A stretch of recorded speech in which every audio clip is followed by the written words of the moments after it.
వీడిబీకేఎస్పీ అంటే వందన్ వికాస్ కేంద్రాస్ అనమాట. అంటే డ్వాక్రా మహిళలు వాళ్ళు లోకల్గా ఏమైనా ప్రాసెసింగ్ చేసుకున్నా, ఇక్కడ మైక్రో ప్రాసెసింగ్ చేసినవి అమ్మడానికైనా కూడా ఇది ఒక మంచి సెంటర్ లాగా ఉపయోగపడుతుంది.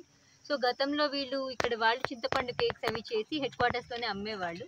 ఇలాంటిది వీళ్ళకి ఇక్కడ లోకల్గానే ఒక సెంటర్ ఉండడం వల్ల ఏమవుతుంది అంటే వీళ్ళు ఇక్కడ లోకల్గా ఏం ప్రాసెస్ చేసుకున్నా, ఫర్ ఎగ్జాంపుల్ పైన ఉన్న టర్మరిక్ కానీ, టామరిన్ కేక్స్ కానీ, ఇంకా ఏమైనా అడ్డాకులు కానీ ఇలాంటివి ఏం ప్రాసెసింగ్ చేసుకున్నా కూడా వీళ్ళు డైరెక్ట్గా ఇక్కడ ఒక షాప్ లాగా ఇక్కడే పర్చేజెస్ వీళ్ళ ఓన్ బిజినెసెస్ నడుపుకోవడానికి మంచి అనుకూలంగా ఉంటుంది.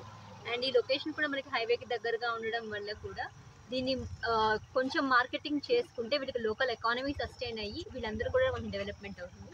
ఈరోజు రెగ్యులర్ ఇన్స్పెక్షన్లో భాగంగా డిఫరెంట్ హాత్ బజార్స్ చూస్తున్నాము. అన్ని రెగ్యులర్ స్టాండర్డ్ మోడల్స్లో ఒక టాయిలెట్, ఒక shed with electricity and water connection design చేయడం జరిగింది. మనకి మొత్తం హుకుంపేటలో ఇలాంటి 7 హాత్ బజార్స్ కూడా ఉన్నాయి. అన్నీ కూడా ఆల్మోస్ట్ కంప్లీషన్ స్టేజ్లో ఉన్నాయి కాబట్టి ఇవి మన లోకల్ ఎకానమీకి, డ్వాక్రా మహిళలకి మంచి ఆదాయం చేకూరుస్తాయని కోరుకుంటున్నాను.